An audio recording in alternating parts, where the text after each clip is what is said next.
con el presidente.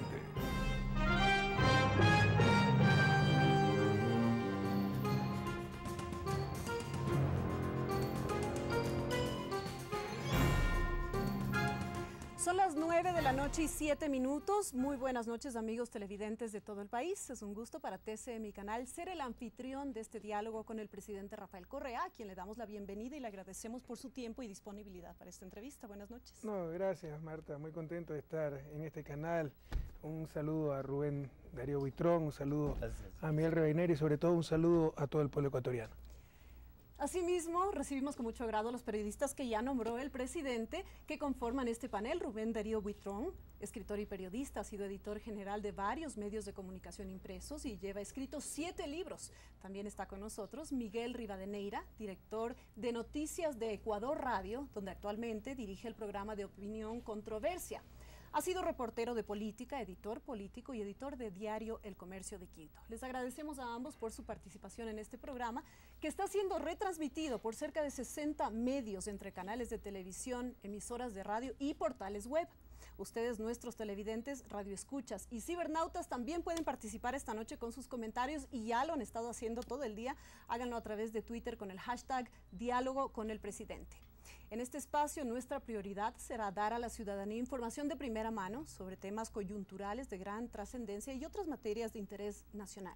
En esta ocasión es preciso empezar con el asunto de mayor interés del momento y hablo de una posible apertura de un camino para la reelección presidencial. ¿Podemos considerar, presidente, esto como una de las consecuencias de los comicios del 23 de febrero? Sí, Marta, gracias por la pregunta. Nuevamente un saludo a todos y a los televidentes por seguirnos y a los periodistas por aceptar y participar en esta entrevista. Mire, lo del 23 de febrero fue una victoria electoral, o sea, el partido más votado es Alianza País, hemos ganado al menos 67 alcaldías, faltan decenas por definirse. Los comicios pasados seccionales, 2009, ganamos 60, hemos ganado 10 prefecturas, los comicios pasados ganamos 6. Sin embargo, se demostraron muchas debilidades en Alianza País. En muchos territorios la partidocracia comenzamos a hacer nosotros, por la burocratización, no existe el movimiento.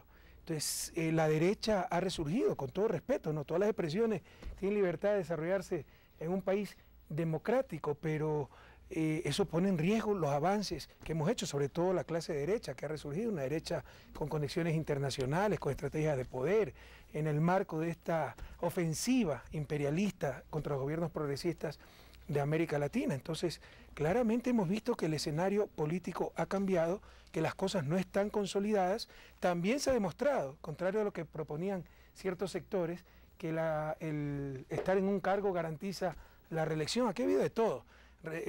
Alcaldes que se lanzaron y prefectos que se lanzaban a reelección y perdieron, otros que por primera vez se lanzaban ganaron, los viejos ganaron a los jóvenes a los viejos. No hay lógica. Hay 221 lógicas diferentes para alcaldías, para prefecturas 23 lógicas diferentes. Lo que es claro es que todavía el proceso es muy vulnerable, que la reelección no garantiza absolutamente nada y que la alternabilidad democrática la decide el pueblo en las urnas. En consecuencia, ¿por qué no discutir sobre la reelección? Presidente, hace un año y un mes exactamente yo lo entrevisté para la revista Caras y voy a citar una cosa que usted me dijo aquí porque yo le pregunté sobre el tema de la reelección, no directamente, pero le pregunté qué pensaba hacer cuando terminara su mandato del 2017, si es que ganaba, que lo ganó y que ya llevamos casi un año desde esas elecciones. Me dijo que después de eso se irá con su mochila y Miguelito a recorrer el mundo. Dijo, me gusta mucho viajar, iría de mochilero y que Miguelito siga la escuela por internet. Solo falta convencer a mi esposa, dijo usted. Pero yo le pregunto ahora, ¿está considerando ahora sí que si se abre el camino, usted podría ser nuevamente el candidato de Alianza País?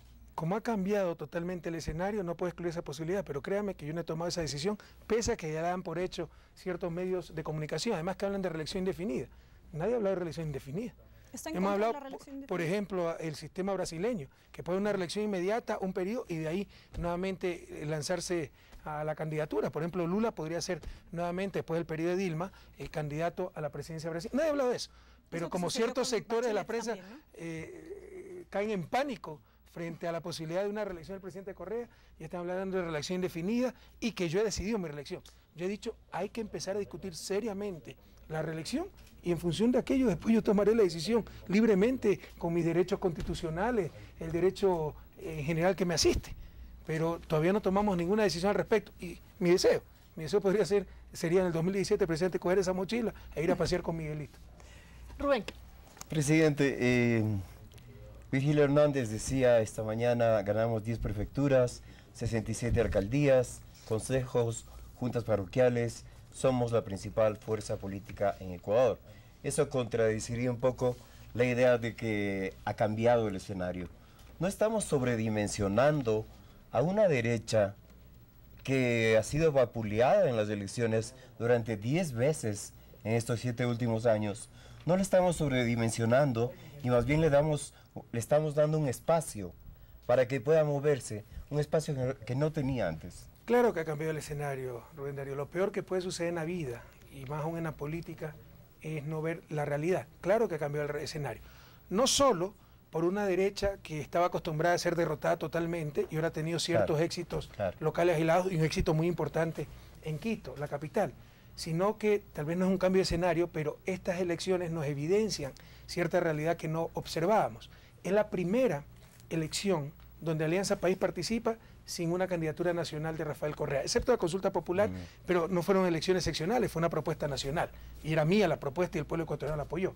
Es la primera en que Alianza País participa en elecciones seccionales sin candidaturas nacionales. En el 2009 hubo elecciones de alcaldes, prefectos, pero también de legisladores y de presidente, y no se notaron las falencias de Alianza País. Yo estoy contento con este sacudón que nos han dado.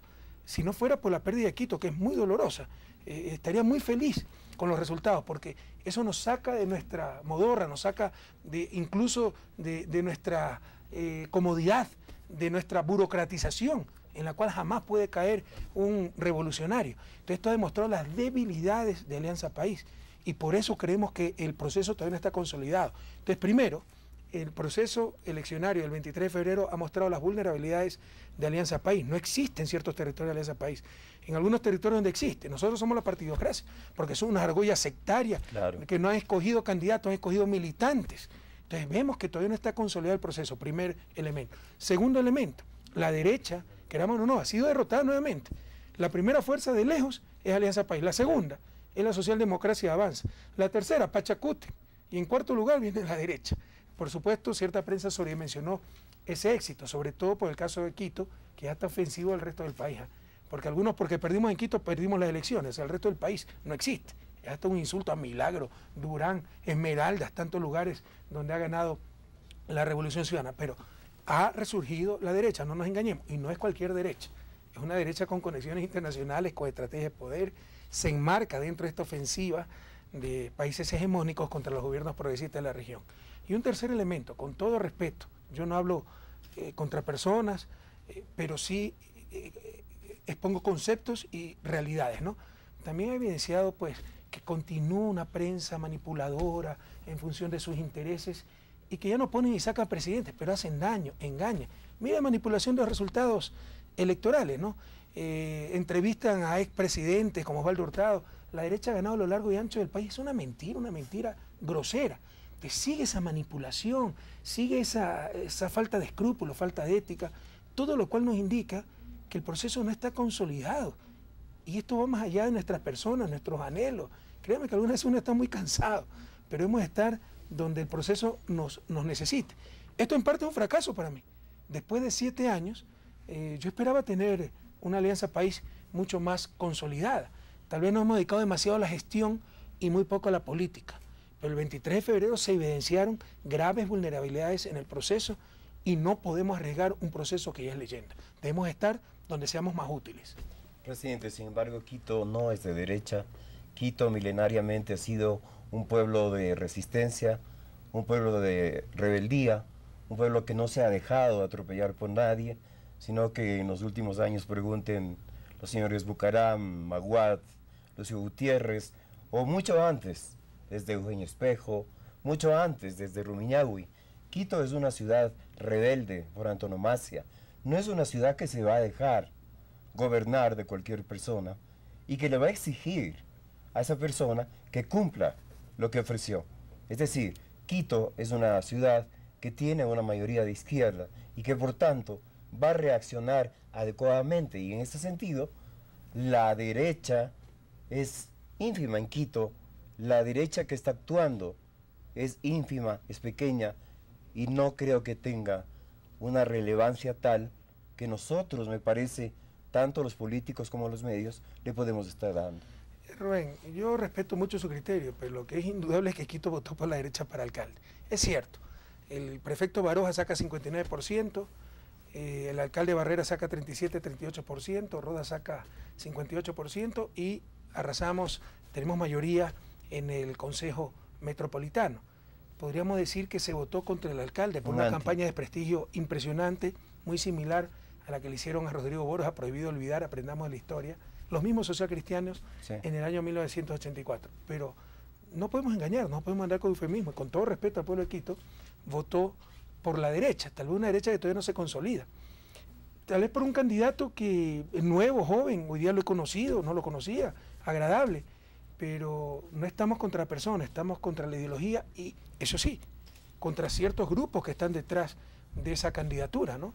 Ahí están los culpables del ataque a Angostura, vendidos a la CIA, ahí están las cámaras de comercio que se creen omnipotentes, ahí están los que celebraban en las calles el 30S y mataban al presidente. Entonces no nos podemos engañar. Ha ganado la derecha en Quito, ha ganado en la capital, no solo lo emblemático que es Quito, sino ya a nivel político lo estratégico que es Quito, porque Quito pone y saca presidente. Ah, pero presidente es traidor y usted no es traidor, presidente. Tenemos una prensa, normalmente uno es lo que la prensa quiere que seamos. Entonces yo soy el prepotente, el autoritario, porque cada vez que sonrío nunca me tomo una foto. Si hago un ceño fruncido porque estoy cansado, esa es la foto que sale. Y dan una imagen, o sea, ellos transforman la realidad. Mire esto, un ejemplo. Esta es la prensa, para que sobre todo los jóvenes estén atentos. Esto es lo que hay que cambiar en el país. Aquí habla, ¿no? Nos sacan unas caras largas en la reunión del gabinete, diciendo que por la evaluación de los resultados electorales estábamos tristes con caras largas. La prensa no estuvo cuando evaluamos los resultados electorales. La dejamos pasar en el punto en que estamos discutiendo el Producto Interno Bruto, enfoque ingreso, que es un tema muy difícil, claro, incluso para los economistas. Ahí nos toman la foto y dan a entender que estamos evaluando resultados y todo deprimido. Entonces fíjense cómo puede alterar la realidad cierta prensa. Entonces hay que estar preparados para esto. De repente se inventan una mentira creíble, cambia el humor de Quito y puede haber graves riesgos para la estabilidad del gobierno. No podemos subestimar lo que ha pasado el domingo 23 de febrero. Miguel. Presidente, más allá de los números que evidentemente todos los partidos y movimientos reivindican el triunfo, porque para unos que no tenían una alcaldía o una prefectura, es triunfo. Para Alianza País, que había una expectativa, el no sacar lo que usted acepta como un fracaso, presidente, quizás el pueblo ecuatoriano quisiera conocer si es un fracaso. Cuando uno fracasa en la vida, impone cambios, más allá de los cambios que usted ha hecho unos 7 años, sin dejar de reconocer la parte de infraestructura, y no solo vial, sino en otros campos. ¿Cuáles son los cambios que usted piensa introducir, incluso más allá de gabinete, señor presidente, que permitan que haya una autocrítica? Porque usted, con el derecho que le asiste, acusa a la prensa de la responsable. Cada cual responde por lo que hace. Pero una autocrítica del presidente que diga: esto nos pasó, como usted acaba de reconocer, fracasamos, pero estos son los cambios. ¿Cuáles son los cambios? Quizás, por ejemplo, presidente, ¿no ha habido una falla en la parte comunicacional? Por ejemplo, el que los señores ministros de Estado no vayan a medios de comunicación es un error. Perdóneme mi criterio personal. Estoy de acuerdo con usted. No ir a los medios. Ya lo revisamos, ya lo vamos a corregir. Van a ir los ministros. ¿Sí? Nos alegramos, presidente. Por el bien del país, para que conozcan información. Vamos a matizar un poco el análisis, ¿no? Ya, entonces, presidente, ¿cuáles son los cambios del país? Quisiera conocer, porque con esto concluyo la pregunta, presidente. No creo que solo es la prensa la que usted enfila. Yo no he dicho que solo la prensa. Ya. He dicho que la derecha también. Actores, ¿no? Sí. Pero la parte de comunicación, y decía al comienzo, no ir a los números, pero a lo mejor un 0,5%, un 1%, el número que fuere. ¿No habrá pesado el sancionar a Bonil, ¿No habrá pesado, y no creo que todos los médicos sean de derecha, presidente, el que se haya puesto como se puso el Código Penal? Y hasta ahora están esperando los señores médicos que la Corte Nacional de Justicia que está tramitando no han hecho. ¿Cuáles son los cambios, presidente? Mira, qué bueno que toque esos temas, Miguel, ¿no? Pero bueno, mire, perdóneme, quién gana o quién pierde es cuestión de número. O sea, aquí no andemos con rodeos, ¿no? No tratemos de decir que 2 más 2 es 5. De lejos, el partido más votado se llama Alianza País. Ah, pero puedo quedar segunda en todos los lugares y no haber ganado ninguna alcaldía. De lejos, el partido que más alcaldías ha ganado, al menos 67, el que nos sigue 37, avanza, es Alianza País. Ah, pero no ganó en las ciudades más pobladas. O sea, buscan el argumento para decir que hemos perdido. Bueno, veamos las provincias más pobladas, pues hemos ganado en todas. Entonces, por donde lo mire, venció la fuerza mayoritaria, es Alianza País. Si el que no tenía ninguna alcaldía está contento con una, problema de él, pues no puede decir que venció en las elecciones. Me recuerda pues a un querido amigo, Julio Robles, el alcalde de Tulcán, conversando con él, con los demás alcaldes electos, y le decía, cuando presenté, el único alcalde conservador del país, me dice, no, ya somos 2, porque también ganamos en Huaca. O sea, el éxito más grande, pues aumentó el 100%, duplicó su presencia electoral. Entonces, no, aquí están claras las cosas, esto es cuestión de números, cuestión de alcaldías, de prefecturas ganadas, de concejales, de juntas parroquiales. En Quito hemos ganado 25 de las 33 juntas parroquiales. Es decir, lo único que perdimos es la alcaldía, pero obviamente es una pérdida muy seria, sobre todo por el emblema, lo emblemático que es Quito y lo estratégico para la estabilidad del gobierno. Entonces ahí no hay vueltas que darles, ¿no? Que ha habido fallas, por supuesto, y nosotros somos muy críticos de nosotros mismos. Creo que inicialmente la estrategia, porque a mí sí me revelaba, o sea, símbolo democrático es enviar a los funcionarios del gobierno a canales que nos pasan insultando y mintiendo todo el día, y además son negocios privados. O sea, son las contradicciones que no entiendo. O sea, si uno beneficia con recursos públicos, un negocio privado se va preso. Pero en el caso de medios de comunicación, que son negocios privados, si uno no manda servidores públicos pagados por el Estado ecuatoriano, entonces ha atentado a la libertad de expresión. Son las contradicciones que no entiendo. Yo creo que al principio esa estrategia fue muy buena. No mandar, le bajamos el rating a esos espacios en radio, en televisión. No todos los medios respondíamos con cadenas, ¿no? Pero creo que al final ya cambió la percepción del público, que los débiles, los que estamos bajo ataque no éramos nosotros, sino los pobres periodistas. Ya hemos analizado eso, lo hemos evaluado y vamos a cambiar la estrategia. Vamos a permitir que ciertos ministros acudan a medios de comunicación claramente de oposición para que puedan expresar las posiciones del gobierno, decir la verdad, y vamos a minimizar las cadenas nacionales, que creo que en un momento, más que nacionales, en respuesta a ciertos medios, que creo que en un momento sí dieron resultados, pero todo también tiene su dimensión temporal. Miren, nosotros hemos analizado muy bien los resultados, hemos hecho focus group, somos gente muy técnica. Esto se ha querido presentar como un referéndum con el presidente, frente al presidente Correa, es decir, perdió Correa. Si es así, que bueno, pues que me lance la reelección, porque voy a perder, pues. Entonces, ¿por qué está tan asustado? Entonces es más fácil que hay un mentiroso que un ladrón, querido joven. Ahí se evidencia quién está mintiendo. Diario de hoy, miren lo desesperado que está por la idea de la reelección. Era el primero en tratar de posicionar que el gran derrotado es Correa. Cuando digo, bueno, habrá que analizar la posibilidad de reelección, los primeros en rajarse las vestiduras. Deberían ser los más contentos, porque si soy yo el derrotado, voy a perder pues en el 2017. Entonces se evidencian sus contradicciones y su falsedad. La verdad es que el problema no está en el gobierno, estuvo en Alianza País, estuvo en que eligieron militantes, no candidatos, por sectarismo, hubo exceso de confianza, inexistencia de Alianza País en ciertos territorios. Creen que poner a cualquiera una camiseta verde, una bandera verde era garantía del triunfo. Y en Quito, pues algunas otras particularidades, la campaña sucia que se le hizo a Augusto Barrera con meses de anticipación, ciertas fallas que hubo en la administración municipal que fueron muy bien explotadas por la derecha, porque no es tonta. Entonces, la deficiencia de Alianza País en barrios, etcétera. Entonces hay unos factores muy concretos que explican la derrota en Quito, pero que no tienen nada que ver con el gobierno. Bonil no aparece por ningún lado. Pregúntele por qué votó por esta persona, por el caso Bonil, eso no existe. Pero ya que habla de Bonil, mi querido Miguel, yo creo que usted es una persona bien intencionada, honesta. Se dijo que se había sancionado el humor. Aquí tengo la caricatura de Bonil. ¿Quién decentemente, lo dije por Twitter, nadie me ha respondido, lo dije en alguna entrevista, quién decentemente puede decir que esta infamia, investigando un acto tremendamente grave, el hackeo de las comunicaciones del presidente de la República, por eso se allana un domicilio, ¿no?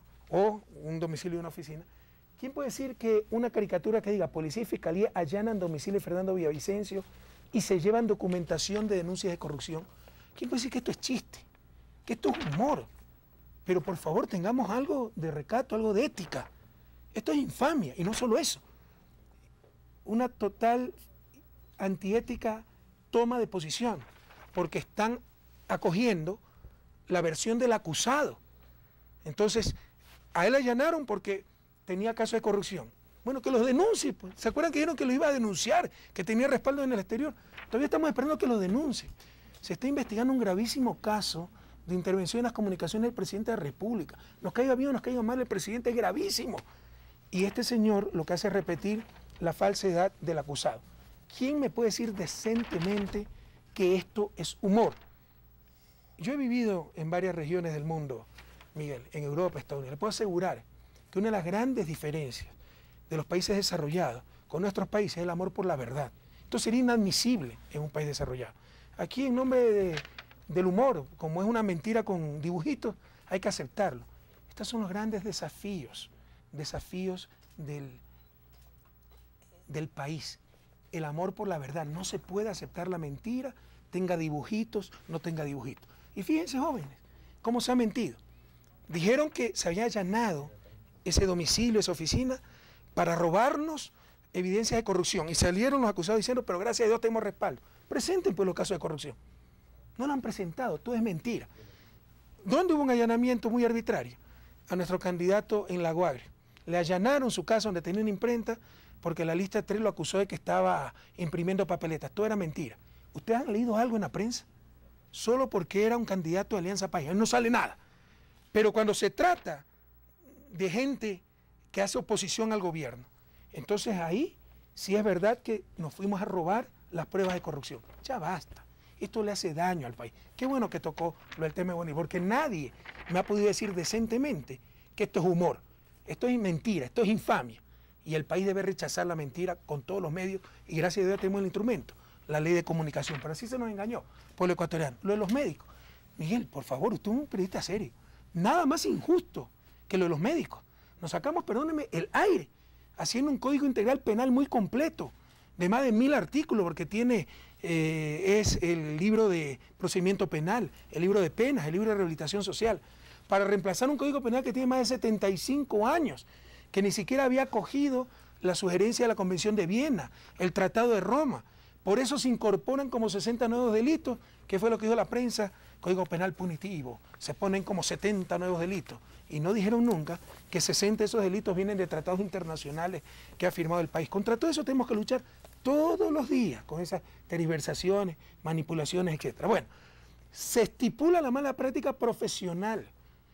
En el actual código, en el anterior código ya, había homicidio culposo, donde dejaba abierta la posibilidad de enjuiciar a cualquier médico o cualquier profesional con una discrecionalidad impresionante. Aquí se estipula todo. Lo hacemos con los médicos. La primera redacción tenía ambigüedades. Hay una comisión médica, se cambia totalmente el artículo. Y se incluye, de nuestro lado, un agravantes, que si la acción es innecesaria, peligrosa e ilegítima, ya no era 3 años, de 1 a 3 años la prisión, sino de 3 a 5 años. Esto lo hicimos porque no es lo mismo que vaya un padre de familia, de repente le suena el teléfono, se descuide, atropella y mata a alguien, a que deliberadamente el padre de familia vaya a exceso de velocidad. Ahí sí es una acción peligrosa, innecesaria y legítima. ¿Qué publicó Diario Hoy, Diario La Hora? Que se iba a penalizar con mayor fuerza las acciones peligrosas, innecesarias o ilegítimas. Cambiaron la E por la O, ¿no es verdad? Saltó la Federación Médica, saltaron estudiantes de medicina repitiendo el mismo error, que toda operación es peligrosa. Señores, no dice peligrosa, innecesaria o ilegítima, no es cualquiera de las 3, son las 3. Dice peligrosa, innecesaria e ilegítima. Ah, sí tiene razón, pero de todos modos queremos que cambie. Entonces ya es pura imposición. Con nosotros, por la razón todo, por la fuerza nada. Eso fue pura y simple imposición de ciertos grupos de médicos. Y yo me voy primero a la casa, antes que ser ante la fuerza. Sería retroceder 7 años, todo lo avanzado, todo lo ganado en el país. Los médicos, cierta dirigencia médica estaba total y absolutamente equivocada. Y en lugar de decirlo claramente a la prensa, que estamos maltratando a los médicos. ¿Qué era la forma de tratarlos bien? ¿Ceder ante eso? Imposible. porque no tenían la razón. Si me permite Pero eso no aparece en absoluto en las encuestas que estamos haciendo, en las evaluaciones, etc. Sí, presidente. A propósito, usted tocó el Código Penal Integral. Sí sería bueno que el país conozca qué penalistas hicieron esto, porque le voy a dar solo un caso, fuera de los médicos, presidente, para que vea lo que se aprobó, registro oficial. Artículo 620, voy a leer si me permite, presidente. Tiempo de la pena, el tribunal deberá determinar con precisión el tiempo de la condena, punto y coma. De igual modo deberá determinar el cumplimiento de las penas de restricción de los derechos de propiedad, coma, en caso de existir. 620. Voy a leer el 623, idéntico en el mismo capítulo. Tiempo de la pena, el tribunal deberá determinar con precisión el tiempo de la condena, punto y coma. De igual modo deberá determinar el cumplimiento de las penas de restricción de los derechos de propiedad, coma, en caso de existir. Entonces sí sería bueno, le estoy citando dos artículos idénticos en el mismo capítulo. Perdóname, Miguel, eso habría que leerlo en contexto, habría que leer los artículos intermedios. Usted me ha hecho una pregunta, se la contesto. Ese código, sobre todo una de sus principales autoridades, una de las mejores penalistas del país, con doctorado, PhD, en Derecho Penal, se llama Johanna Pesante, la anterior ministra de Justicia. Traímos hasta especialistas españoles para que ayuden en el equipo de trabajo, además de penalistas y abogados nacionales. Luego pasó a la Asamblea, pasó 2 años, introdujo a la Asamblea más de 300 cambios. Luego pasó al presidente de la República, hicimos como 30 correcciones, veto parcial, y finalmente se publica en el registro oficial. Entonces, esto que aparentemente es una duplicación, lo dudo mucho, con todo respeto, habría que leer todo el articulado y no tenemos tiempo para eso. Pero lo ofrezco para mañana con mis asesores. Dale, sí, pero usted está diciendo, este artículo dice lo mismo que el otro. Sí, pero puede ser que el uno definía la pena para cierto delito y el otro está definiendo la pena para otro delito y las penas son las mismas. Señor presidente. Pero el mismo capítulo no significa que son si sería que no puede haber varios delitos. Y en el mismo capítulo, delitos contra la vida, no es lo mismo homicidio, que asesinato, etcétera. No está diferente. Quizás para que no quede inconcluso. Vea, le ofrezco para mañana, cambios, no perdamos tiempo. Con todo gusto. No, ya no hablo de esto. Ya no hablo de esto. Pero usted me preguntó, los cambios. ¿qué penalistas hicieron? Por ejemplo, Johanna Pesante, asesores españoles, abogados nacionales, 2 años en la Asamblea, más de 300 modificaciones. Luego, para revisión del presidente, cerca de 30 vetos parciales. Y ese es el procedimiento para el tratamiento de las leyes y finalmente se publica en el registro oficial. Lo que queda inconclusa la pregunta. Ahora, ¿cuáles son los cambios? Con todo aquello, un cuerpo legal de más de 1000 artículos puede tener errores y se irán detectando en el tiempo y se irán corrigiendo. Todo ahora es perfectible, pero por favor, o sea, ya basta de hacernos daño a nosotros mismos. O sea, por hacer oposición al gobierno, satanizaron el Código Penal, que es punitivo, que queremos poner preso a todo el mundo, y lo que queríamos era cambiar un código que tiene más de 75 años de antigüedad. ¿Los cambios que haría usted, presidente? ¿En qué? En general, si usted habla de un fracaso en las elecciones, volviendo al comienzo... A ver, no cambien mis palabras. No. Yo dije revés en Quito, fracaso en Quito. O sea, mire, ¿cuál es el problema? ¿Por qué se habla de derrota? Porque con el éxito en las elecciones seccionales que hemos tenido, comparado con los éxitos nacionales, aparece como derrota, porque los éxitos nacionales son impresionantes, 57% de votación para el presidente, más de 2/3 de la Asamblea, mientras que acá hemos logrado 30% de las alcaldías, entonces no se compadece, pero seguimos siendo el más votado. Por el contrario, la derecha ha estado acostumbrada a ser aniquilada a nivel nacional. Ahora ganaron Quito, muy importante, por ahí ganaron 3 o 4 más alcaldías. ¡Qué éxito! Entonces, lo que es una pequeña superación de la derecha parece como gran triunfo, y lo que es un descenso nuestro con respecto a nacional parece una gran derrota. Pero cuidado, muy claro, gracias sería insultar al Ecuador profundo si después de habernos dado 67 alcaldías al menos, 10 prefecturas, concejalías, juntas parroquiales, porque perdimos Quito, como hacen algunos centralistas, yo diría, nos han derrotado, es un fracaso, sería un insulto al Ecuador profundo. Yo estoy muy agradecido al pueblo ecuatoriano, al pueblo quiteño. Ha sido la 10ª victoria de la Revolución Ciudadana, pero eso sí, hemos tenido grandes reverses como en el caso de Quito. ¿Habrá cambios en gabinete, presidente? Pero mire, sinceramente, Miguel, esto es difícil de mostrar porque va a ser mi palabra contra su opinión, etc. No. Los cambios de gabinete estaban definidos en diciembre. No quisimos. María Duarte me había presentado su renuncia en diciembre. ¿Y por qué? Porque tiene un bebé de 3 años que quiere dedicarse tiempo completo a ella, etc. Entonces, de diciembre ya hablábamos del cambio de los cambios en el gabinete. Pero preferimos esperar las elecciones del 23 de febrero para no perturbar el proceso electoral. Para la reestructuración del gabinete estaba pensada hace mucho tiempo, eso no es consecuencia de las elecciones. Presidente, pero ¿se pueden haber movido algunas fichas después de las elecciones? Claro. Pero por supuesto, pues un proceso eleccionario siempre le da información, dónde tenemos que mejorar, dónde estamos débiles, etcétera. A ver, presidente, alrededor del 70% de alcaldes apoyan la gestión del gobierno más allá de banderas y colores y apuestan por continuar con lo que usted comenzó hace 7 años. Sin embargo, algunos opositores lo leen como un respaldo conveniente para tener éxito en sus propias gestiones locales con posibles miras a un mayor alcance político en el futuro. El caso específico de Mauricio Rodas, que ya fue candidato presidencial y que tuvo una participación buena dentro de los números que se dieron en la elección de hace un año, ¿no? Y se habla de que su aspiración real es llegar a ser presidente de la República después de ser alcalde de Quito, lo cual a los quiteños nos viene muy bien porque no le queda de otra que ser muy buen alcalde, ¿no es cierto? Si es que quisiera. Es su derecho, ¿no? Pero bueno, ¿cuál es su lectura de esa postura, de que solamente es por conveniencia una alianza con la verdad que hay mucha ficción. El gobierno? El único lugar donde la derecha está consolidada es en Quito y Guayaquil, que tiene un gran componente poblacional que vota ideológicamente y donde el socialcristianismo en Guayaquil es fuerte, y aquí la derecha que ha unido todos los retazos.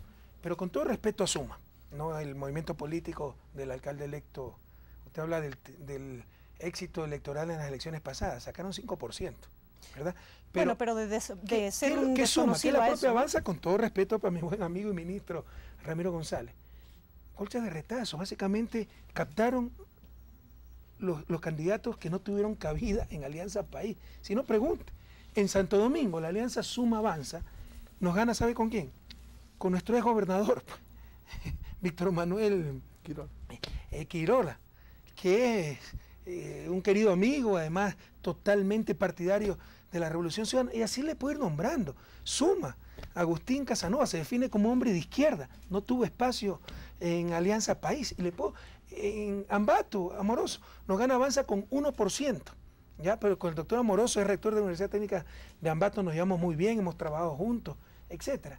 Entonces no hay tal de que donde no ganó Alianza País, ganó la oposición. De hecho, en todas esas provincias, o sea, el Consejo A1 de los estrategias de campaña para todos esos candidatos era: no hable mal del presidente, no hable mal del gobierno, porque hay un apoyo inmenso al gobierno. No era suficiente para ganar apoyar al gobierno, pero sí era necesario, porque Manaví, Bastión de la Revolución Ciudadana, Azuay, Imbabura, si no estaban con el gobierno, esa gente perdía. Y mucha de esa gente fue gente que no tuvo cabida en Alianza País. Así que no nos engañemos, se ha querido presentar esto como donde no ganó Alianza País, ganó la derecha y la oposición como rechazo al gobierno. Eso es mentira, ¿no? Han ganado candidatos muy amigos, muy afectos al gobierno, y le diría que la inmensa mayoría de alcaldes actuantes y alcaldes electos están con la Revolución Ciudadana, están con el gobierno nacional, están con el presidente de la República, y no por conveniencia, por convicción. Legítimamente. ¿Cuál es su opinión del crecimiento silencioso del Partido Avanza? Mire, hay muchas formas de explicar aquello. O sea, es una ficción que Avanza tiene 18 meses. Es un gran trabajo de Ramiro González, ¿eh? O sea, hay que felicitarlo porque qué barbaridad, ¿no? Es una de esas hormigas incansables que está por todos lados. Además de sus labores como ministro, que la realiza muy bien. O sea, es un político extraordinario. Pero, cuidado, que no es solo fruto de 18 meses, sino de 40 años de trabajo. Porque lo que hizo Avanza fue captar las estructuras de izquierda democrática. Mire el éxito que ha tenido Avanza en Imbabura. Imbabura era bastión de la izquierda democrática. Cuando la izquierda democrática fue pervertida, destrozada por Andrés Páez, se derechizó, esa gente votaba con Alianza País.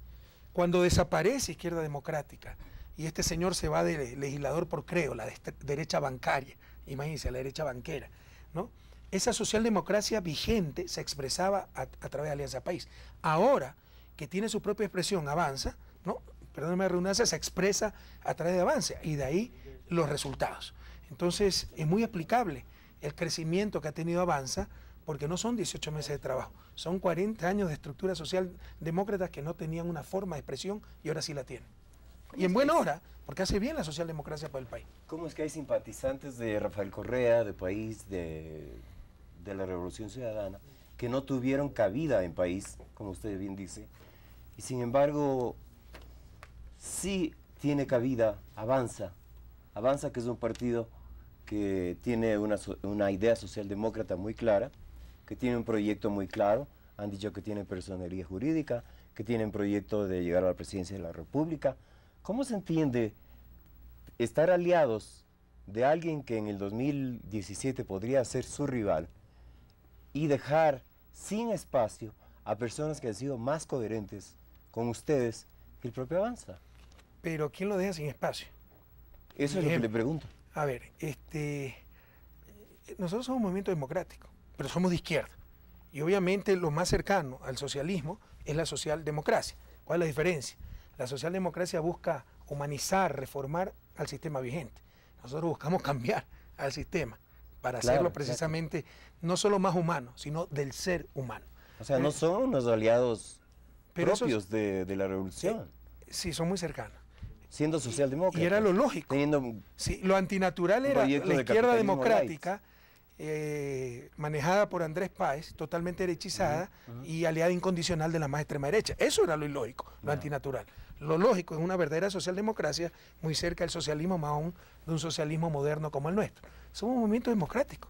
Esas diferencias legítimas en democracia, esas aspiraciones, y todo movimiento político busca captar el poder, serán procesadas democráticamente y responsablemente buscaremos la mejor opción en el 2017 para que continúe, eso sí, el proceso de revolución ciudadana.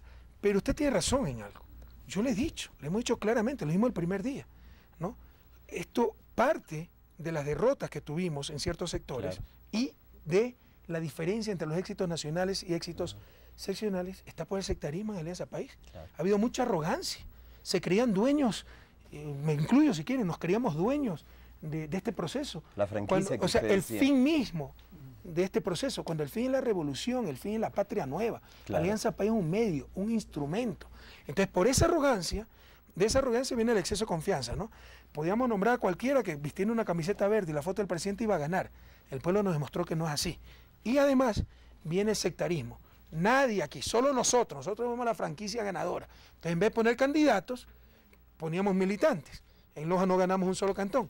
En Carchi no ganamos un solo cantón. ¿A dedo? ¿Verdad? ¿Sin las bases? Normalmente con procesamiento, pero entre la misma argolla. ¿Ya? Pero con debates internos. Pero solo, a ver, yo le pregunto, sí, sobre todo a nivel local. Pero yo le pregunto, si hay un buen alcalde, un buen prefecto, ¿por qué no apoyarlo? Si lo que buscamos es el bien común. No, es captar más trofeos para Alianza País. Esa no es la mentalidad. Entonces, claro que ha habido sectarismo, claro que ha habido arrogancia y eso no lo vamos a permitir. Esos lujos no se pueden dar los revolucionarios. Habrá transformaciones muy profundas en Alianza País. ¿Qué va a hacer con eso? Porque hay muchas personas, muchos ciudadanos que simpatizan con usted, simpatizan con País, simpatizan con la Revolución Ciudadana. De hecho, yo tengo un tuit, alguien me decía ayer, por favor pregúntele al señor presidente que por qué no nos da espacio a quienes, no siendo militantes, queremos también la revolución. Es decir, y eso empata, y me preocupa cuando usted dice no tuvieron espacio. ¿Por qué no tuvieron espacio? O sea, ¿por qué no todos los ecuatorianos tenemos espacio en un proceso revolucionario que supuestamente o realmente tiene que abarcar a todos? Por los factores que le he dicho. Primero, bienvenidos todos los que quieran arrimar el hombro para la patria nueva. Yo he dicho, con gente de manos limpias, mentes luces y corazones ardientes por la patria, siempre será mucho más lo que nos una que lo que nos separe. Hay gente que es de centro derecha, pero ve la autenticidad de nuestro proyecto, los éxitos que estamos teniendo, la transformación del país, y nos apoya. Y bienvenido, tenemos que darle cabida a esa gente. Pero le insisto, o sea, yo me culpo un poco, porque yo me he dedicado mucho a la gestión, y es lo que me gusta, que las escuelas del milenio, que el hospital, que el carretero.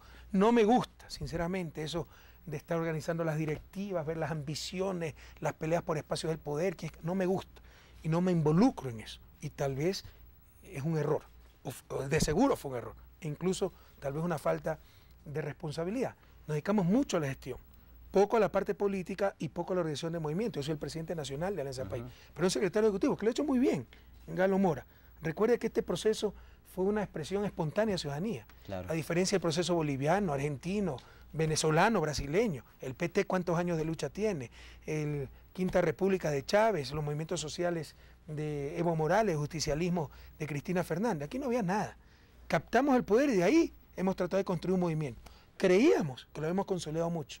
Estas elecciones seccionales nos demostraron que no es así. Por eso el cambio en cuanto a decisiones, reelección o no, el cambio en cuanto a visión, porque nos ha demostrado las vulnerabilidades que tiene el proceso. Nuestro deber es fortalecer ese movimiento Alianza País, dando cabida a todas y todos las personas de buena voluntad. Ese es el desafío. Y sí, Ha habido sectarismo, ha habido arrogancia, ha habido exceso de confianza, ha habido argollas en algunos territorios, en algunas provincias. La partidocracia somos nosotros y eso jamás lo vamos a permitir.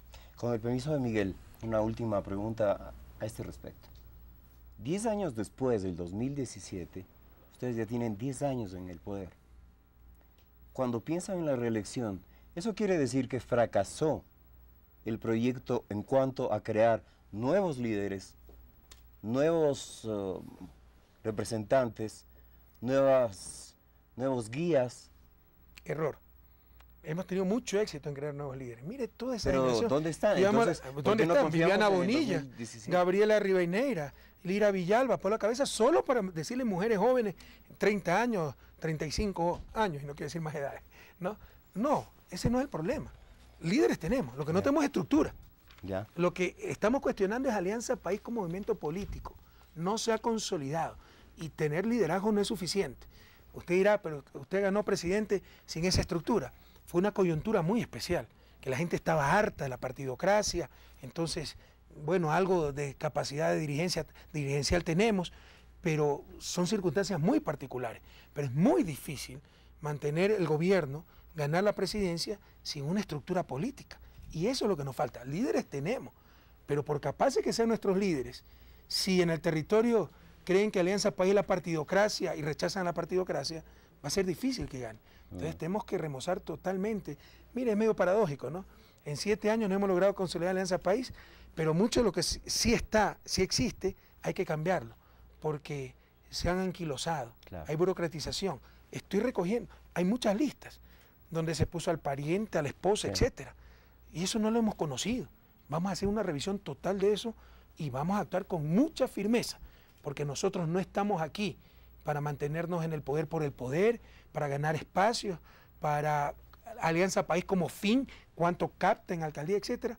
Estamos aquí por la patria nueva, por transformar este país. Y Alianza País es tan solo un instrumento, nosotros somos simples instrumentos. Entonces no vamos a permitir esas prácticas, ¿no? De espacios de poder, de la familia, el nepotismo, Qué bueno. las argollas, el sectarismo, la arrogancia, etcétera. Miguel. Presidente, quisiera retomar el tema de la reelección. ¿Cuál sería el camino desde su punto de vista? La Asamblea Nacional, una consulta popular en donde entra en juego si se reelige indefinidamente o otro periodo, porque la experiencia ecuatoriana del pasado no ha sido buena, presidente. 40 años del velasquismo, con inestabilidad. Es verdad que ha habido estabilidad en los 7 últimos años, pero esas experiencias, ¿por qué no se observan frente a otros países? Usted citó Brasil, yo añadiría 2. Colombia, una reelección. Chile, saltando una. Por eso Bachelet vuelve al poder. ¿Por qué no ir a esa experiencia? Más aún cuando usted se comprometió ante el país el año pasado de no ir a la reelección. Y perdóneme sin entrar en lo privado. No, encantado. Presidente, no, la familia no le extraña. ¿O es que el poder se atesora mucho? ¿Usted cree que esto no cuesta? Vea, yo no me voy a victimizar. Yo hago esto con alegría, con compromiso, con amor, pero tiene sacrificios, sacrificios grandes. Pero usted dice que estoy contradiciéndome con lo que dije hace un año. Las circunstancias han cambiado. Y me gustaría pues que hable con muchos colegas suyos que cuando Nebot también cambió de opinión, daban loas a la continuidad. Qué bueno que tuve esa reflexión patriótica, porque Guayaquil todavía lo necesita. Entonces fíjese el doble discurso, el doble estándar. Usted ha puesto ejemplos como Brasil, como Colombia, como Chile, maravilloso. Yo le pongo ejemplos como España, le pongo ejemplos como Francia, le pongo ejemplos como Finlandia, no los países africanos, como dice cierto periodista mediocre por ahí que siempre engaña a la gente, no, países europeos que tienen reelección indefinida del presidente. Entonces tenemos que ver cuál es la mejor institucionalidad para el país. Le insisto, las circunstancias han cambiado, ¿no? Yo creo en alternativa democrática, pero que la elige el pueblo en las urnas, no que se le impongan los medios de comunicación, etcétera. Y este proceso eleccionario nos dice que todo lo que mantenía la prensa para evitar la reelección del presidente ha sido falso, porque muchos candidatos que se lanzaban a la reelección fracasaron. Entonces no es verdad que el candidato que está en ejercicio de funciones tiene ventaja sobre el resto. Muchas veces puede tener desventaja, como le sucedió a Augusto Barrera en Quito. Entonces se le derrumban los argumentos. Yo tengo derecho a revisar una decisión si las circunstancias, la información cambia. Y que no cambia una decisión en base a nueva información, a nuevas circunstancias, es un tonto. Entonces hay nuevas circunstancias en el país. Se ha demostrado que Alianza País no está consolidado, que el proceso revolucionario es sumamente vulnerable, es un fracaso. Yo creo que después de 7 años debe estar mucho más consolidado, asumimos nuestra parte de culpa, nuestra parte de responsabilidad, pero obviamente también debemos actuar en función de las nuevas circunstancias. Presidente, el camino sería la Asamblea Nacional, una consulta popular, porque hay temas pendientes que su propio proyecto, presidente, no se ha podido avanzar pese al mandato constitucional. Ley de recursos hídricos, la ley de tierras. Hay una muy interesante, presidente, que no sé en qué trance está en la Asamblea, la ley de fomento a los emprendedores. Esto hizo México, puso 700 millones, les ha ido bien. ¿Por qué no ir con esas prioridades, presidente?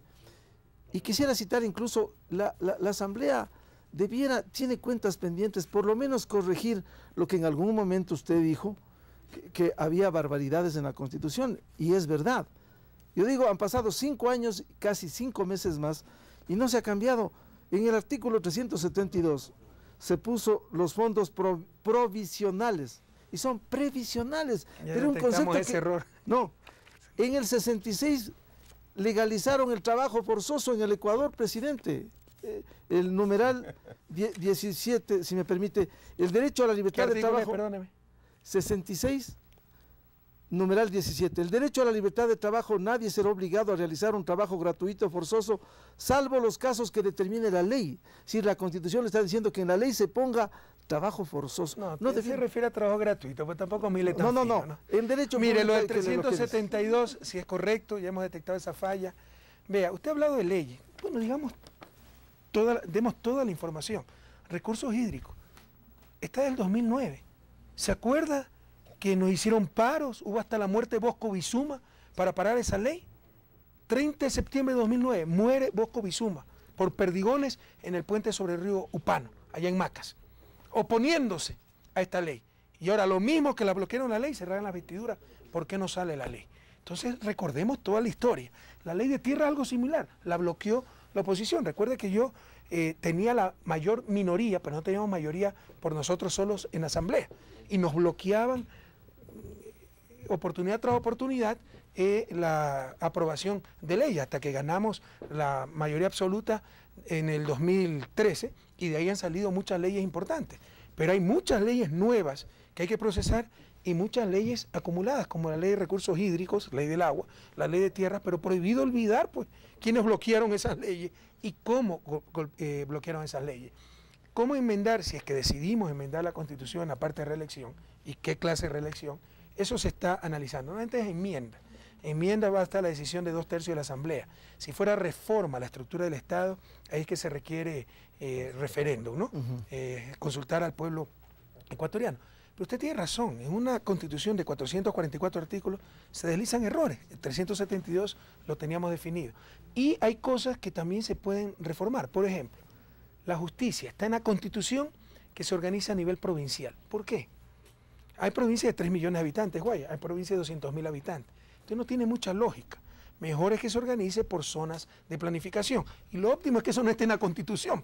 Si la Constitución son los principios en los que se fundamenta una sociedad, y cómo si la justicia se organiza por provincia o por región, yo no creo que es fundamental para una sociedad. Entonces nunca debió ser materia constitucional. Entonces hay algunas reformas que hay que hacer y que aprovecharíamos pues en caso de realizarse la enmienda sobre reelección para también introducir esas reformas, más que reformas, enmiendas constitucionales.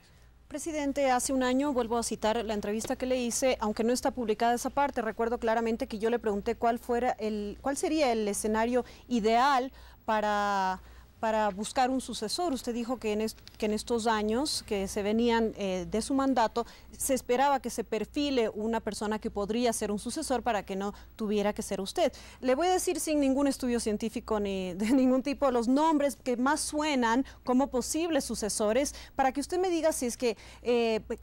¿qué impresión tiene de que estas personas podrían perfilarse o no. Supongo que todos tienen potencial, pero de todas maneras habrá unos que puedan ser buenos candidatos, porque ya se ha visto que no todos los buenos administradores o buenos ministros son buenos candidatos también y pueden ganar una elección. También tienen que tener ciertas características que le haga carismático, que le haga aceptado por el público, ¿no?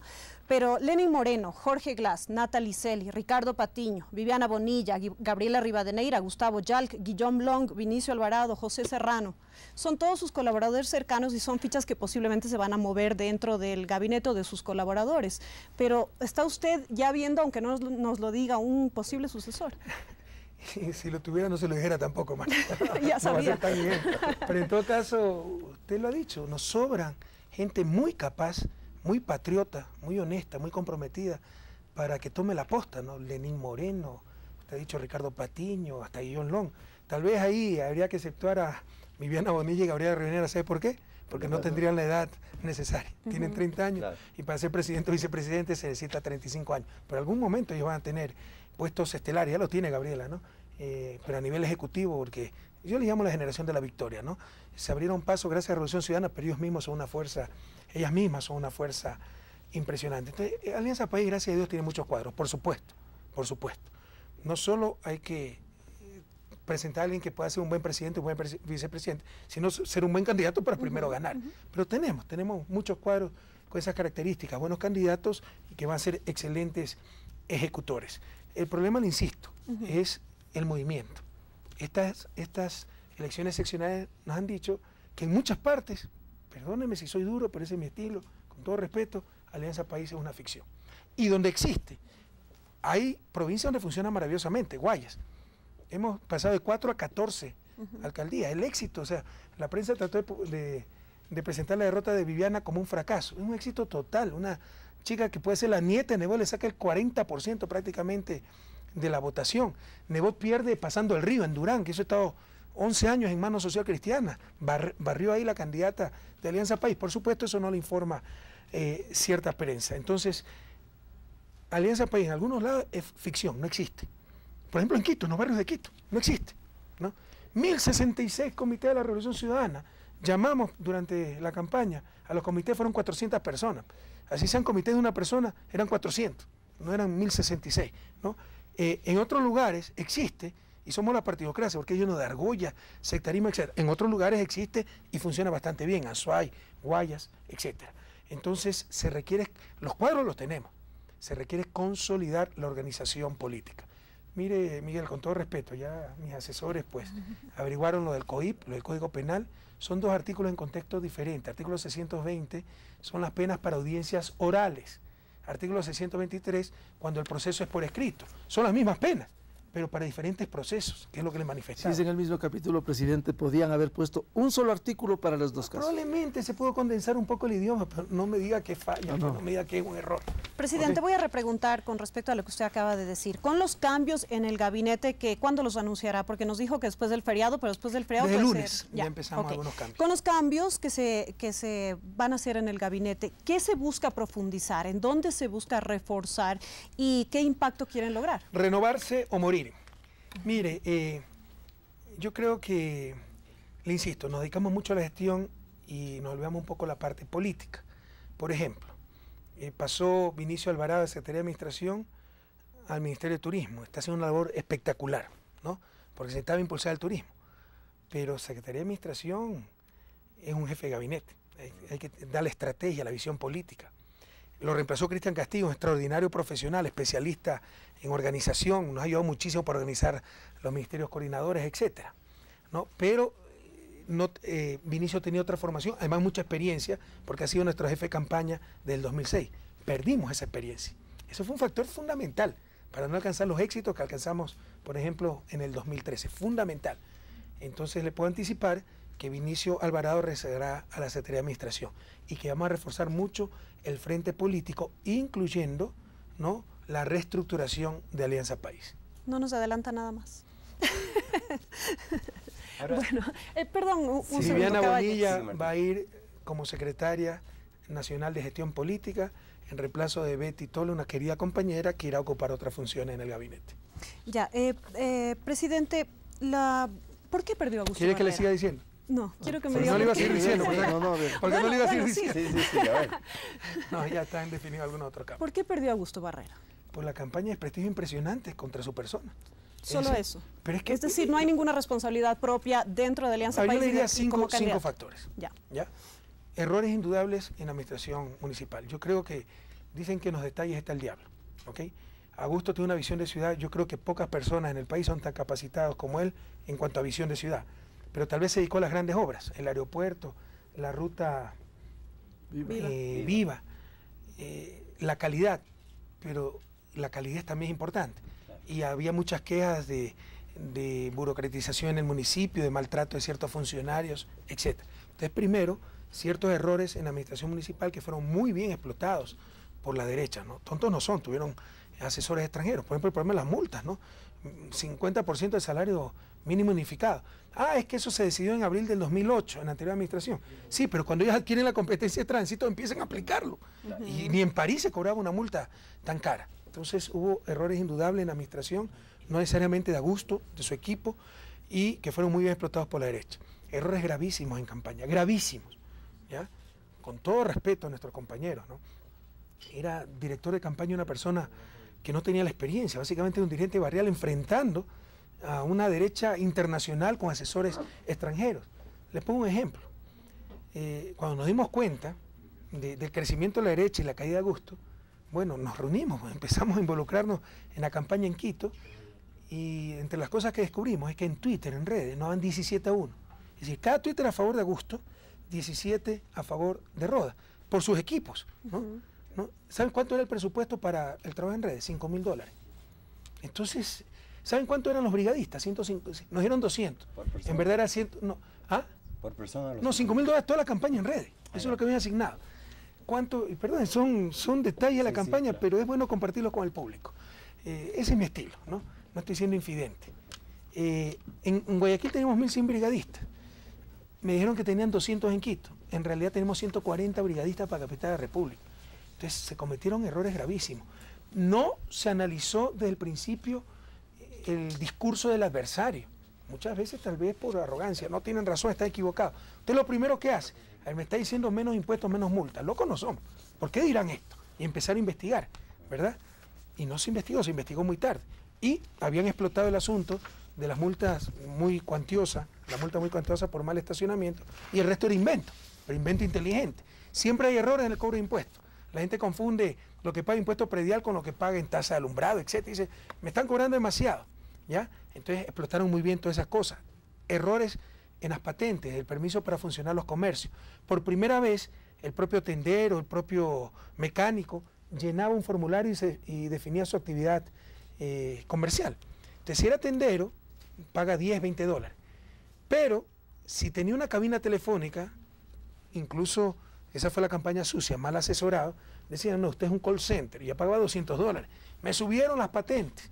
Entonces explotaron muy bien esos errores y no se enfrentó adecuadamente ese discurso, no se lo analizó adecuadamente. Tuvo, segundo factor, errores muy graves en campaña. Primer factor, errores de administración. Segundo, errores muy graves en campaña. Tercero, ficción de Alianza País en muchos sectores. Muchas deficiencias del municipio, si tuviéramos organización barrial, debieron ser detectadas. Nunca se detectaron, ¿no? Los CRS, vengan, reunámonos para impulsar la campaña. 1.066 CRS registrados en Alianza País, aparecieron 400 personas. Suponiendo que cada CRS era una persona, que deben ser 50 personas, eran 400 CRC, perdón, no CRS, CRC, Centro de Rehabilitación, que estaba confundido con los Centros de Rehabilitación Social, es Comité de Revolución Ciudadana, CRCs. Tercer error. Cuarto factor, o sea, no hay que subestimar. Tuvieron un buen candidato, carismático, sin historia. Entonces era una ventaja porque no tenía historia, ¿no? Con un gran equipo, con muchísimo presupuesto, con profesionales del extranjero. Y quinto, lo que le dije, ¿no? Una campaña sucia que empezó desde meses antes por parte también de cierta prensa, que Quito está destrozado, que Quito no se ha hecho nada. Quito es la capital de Latinoamérica con más mega obras en estos momentos, ¿verdad? Que en Quito nada funciona, etcétera, y atentando contra la persona del alcalde, que no tiene liderazgo, que está sometido al presidente, que es indeciso, lo mismo que le hicieron a Rodrigo Borja. Lamentablemente, como en el caso de Rodrigo Borja en el 84, esa campaña sucia tuvo resultados. Yo estoy seguro que la historia reivindicará a Augusto Barrera, un gran alcalde. La base entonces es que ustedes ignoraron a la dirigencia barrial, por ejemplo, ustedes ignoraron a ciertos sectores populares que podían ser factores estratégicos clave para poder... Quisiera involucrarme, me ignoraron, pero ¿sí? insisto, o sea, bueno, me involucro porque tal vez mi responsabilidad, me dediqué mucho a la gestión y no a la política. No me dediqué a Alianza País. Pero yo creía que la dirigencia Pichincha, la dirigencia cantonal de Quito, estaba muy bien estructurada, representaba toda una estructura, perdónenme la redundancia, de institucionalidad. Y nos dimos cuenta en la campaña que no es así. Un ejemplo muy concreto. Registrados 1.066 comités de la Revisión Ciudadana. ¿Qué son esos? Comités en cada barrio. Quito tiene unos 1.500 barrios. Es decir, prácticamente un comité por barrio, que pueda movilizar en un momento 200, 300 personas, que arme brigada, haga la campaña, recorra puerta a puerta, casa a casa, cuadra por cuadra. La victoria asegurada. Brillaron por su ausencia. Cuando convocamos una reunión, vinieron 400 personas. Eran 1.066 comités de la Revolución Ciudadana. Debían venir por lo menos 50.000 personas. Deberíamos llenar el estadio Atahualpa. Entonces era una ficción. Por supuesto que ahí hubo falencias y muy graves. Cuando usted habla de una posible conspiración o un posible patrocinio de la derecha internacional para boicotear la Revolución Ciudadana, ¿usted está pensando en un eje Nebot-Rodas? No nos engañemos, ¿no? Si ese eje no existe, ¿ya? Es por falta de coordinación tal vez que se hará en el futuro, pero no es lo más grave, ¿no? Son las conexiones de esta derecha con Capriles, la derecha venezolana, con Miami, con Estados Unidos, con México, con la extrema derecha con mexicana. Uribe incluso, que se viene con Uribe, ¿no? Con Uribe, que se viene como diputado. y los grupos que están atrás. Claro. Ahí están las coloraditas odiadoras de cierto canal de televisión, pero que son malas personas, o sea, en verdad buscan hacer daño. Ahí está ese traidor que dirigía los servicios de inteligencia militares cuando el bombardeo de Angostura en el 2008, que esa gente le hacía, y que si nos pudiera dar un tiro nos los da. Ahí están poderosos grupos económicos, en la Cámara de Comercio, etc. Ahí está la banca de la quiebra del 1999. Ahí están odiadores que saltaban de alegría el 30 de septiembre. Vamos a ver en qué puesto los ubica el alcalde electo. Insisto, no es contra su persona, probablemente es una persona bien intencionada, pero ya no podemos ser tan ingenuos para no ver la realidad de los grupos que están detrás del alcalde electo de Quito. Presidente, Miguel, Rubén, me piden ya de producción que cambiemos de tema y que hablemos del siguiente tema que habíamos planificado, que son los logros y las proyecciones y los desafíos que tiene la Revolución Ciudadana ahora que ya ha pasado las elecciones y que se van a acomodar otra vez los puestos de trabajo de su gabinete y también de los alcaldes y de todos los gobiernos seccionales. Miguel. Perfecto, quisiera hablar de la educación, presidente. Ah, qué bueno, es un tema que me apasiona. Así es. Para que vea que no toda la prensa habla mal de usted. En Colombia la revista Semana ha sido crítica, una revista muy respetable, pero también hay esta revista Dinero, en donde ponen su figura y dice que envidia. Colombia debe aprender del Ecuador cómo salir del atraso en materia de educación e infraestructura. Pero quisiera contrastar con una declaración que se publicara el 17 de febrero en Madrid, del quien fuera director del programa PISA, al que presidente ha entrado el Ecuador, lo cual es muy positivo, el alemán Andreas Leicher, y él analiza la situación de España. Dice, 10 años, gran inversión, y el resultado no es bueno, no va a la par entre la inversión y la calidad. Y él dice, si no se da autonomía a los maestros y a las autoridades para que busquen la mejor manera de enseñar y de ofrecerles posibilidades de progresar en su carrera profesional, no habrá éxito. No se podrá arribar a la calidad. ¿Cuál va a ser, presidente, más allá de las pruebas PISA, que lo que va a dar en los próximos días un reflejo de la realidad? Y no hay que rasgarse las vestiduras, la realidad en el Ecuador de lo que ha pasado con la educación, de lo que pasa con la educación.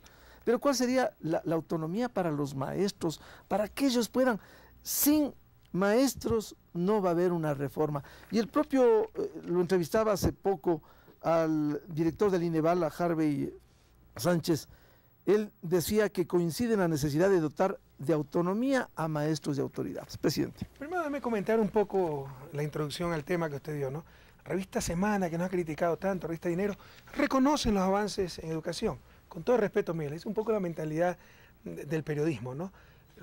Su obligación lo tenemos que recibir algunas veces como dádiva. Ellos tienen que informar la verdad, no nos están haciendo ningún favor. Y por fin, ¿cómo debe ser exitoso el proceso ecuatoriano? Que por lo menos Semana, el propio Dinero, después de haber tergiversado tanto la realidad ecuatoriana, hablado tan mal del presidente de la República, etcétera, tienen que reconocer los avances en educación. Pero no es un favor que nos hacen, es el deber del periodismo. Y es más, antes no cumplían su deber. Qué bueno que lo empiecen a cumplir, en el caso de esa revista colombiana, de derecha, dicho sea de paso, de extrema derecha. En todo caso, con respecto a las pruebas PISA, o sea, tal vez el país no conoce, es la mayor evaluación mundial de educación. El país no estaba ni registrado.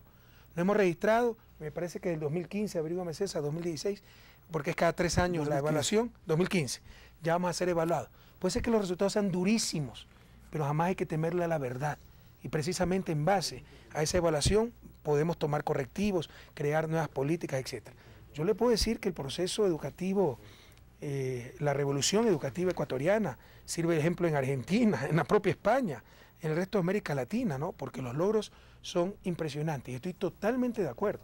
Es importante la infraestructura, son importantes los currículos, ¿no? Son importantes los textos, pero lo más importante son los maestros. Sócrates enseñaba bajo un árbol. Qué bueno tener Sócrates con escuelas del milenio, con laboratorios de computación, con biblioteca, pero lo más importante son esos Sócrates. Y por eso estamos muy empeñados en capacitar a nuestros maestros. Y con todo respeto a los grandes maestros que tiene la patria, pero donde mayores deficiencias teníamos en esa facultad de filosofía, esos institutos pedagógicos. De hablar de autonomía a los maestros, cuando tenemos tan baja formación profesional, es suicida. O sea, el alemán está hablando en función de la realidad de Europa, ¿no es verdad? Albert Sánchez, tal vez lo que desea, pero la realidad es que tenemos una terrible formación, nivel de formación de nuestros maestros. Cuando corrijamos eso, con la universidad docente, acá en el Cañar, con los nuevos institutos pedagógicos, exigiendo más a la Facultad de Filosofía y tengamos maestros mucho mejor formados, maravilloso, que tengan toda la autonomía del mundo. Mientras tanto, habrá que ser muy rigurosos en dar seguimiento, evaluaciones, etcétera, porque todavía no alcanzamos ese nivel. No nos engañemos. Es como en un equipo de fútbol, ¿no? O sea, tiene chicos que, no quiero ser ofensivo con los maestros, tenemos grandes maestros, pero que recién están aprendiendo a jugar al fútbol y tengan autonomía. No, usted le puede dar autonomía a un Messi, porque es un genio, ¿sí me explico? Y que haga, lo va a hacer bien. Entonces, primero mejoremos sustancialmente la formación de nuestros docentes para hablar de esa total autonomía. Autonomía siempre van a tener en dictar clases. Supongo que autonomía para incluso cambiar el pensum de estudios, etcétera. En la situación actual del Ecuador eso sería suicida. Es decir, eso, presidente, va a llevar mucho más tiempo, porque ya han pasado 7 años, sin dejar de reconocer, presidente, la infraestructura, los avances, las escuelas del milenio, pero han pasado 7 años y habrá que esperar un tiempo más. Pero, mi querido Miguel, pero aquí una acotación, por favor, es que hay que dar información completa. Mire, el modelo más exitoso educativo es Finlandia.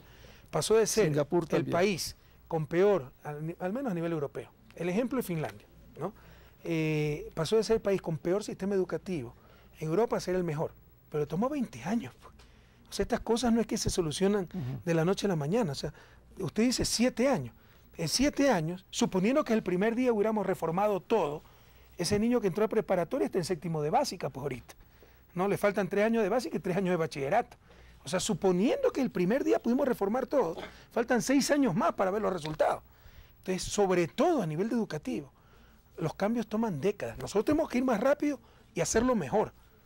Pero 7 años no es nada. O sea, ni siquiera los chicos, desde que tomamos el gobierno, tenemos una primera generación que se ha graduado solo con la reforma de la Revolución Ciudadana. Presidente, otro tema de coyuntura, 7 años, quiero volver a citar el tema de las cárceles, presidente. Usted cuando entró le puso más recursos porque antes había una comisión por la giro de cheques que iba a las cárceles. Le puso recursos, se han creado nuevas cárceles, pero sigue la crisis, incluso con nuevos guías, no tienen el nombre de guías penitenciarios, que han sido formados incluso algunos en la ESPE, concursos rápidos, presidente. Hay un hacinamiento terrible que el propio ministro del Interior y de Justicia verificó hoy, pero nos estamos dando cuenta la realidad, presidente, de algo que continúa. En su gobierno, desde el año 2007, se ha declarado la emergencia permanente. Se bajó de 18.500 a 10.000 presos, para una capacidad de 13.500. Hoy hay más de 24.000, presidente. En Quito, una capacidad de 1.000, hay 3.500. ¿Esto puede seguir resistiendo una realidad, presidente?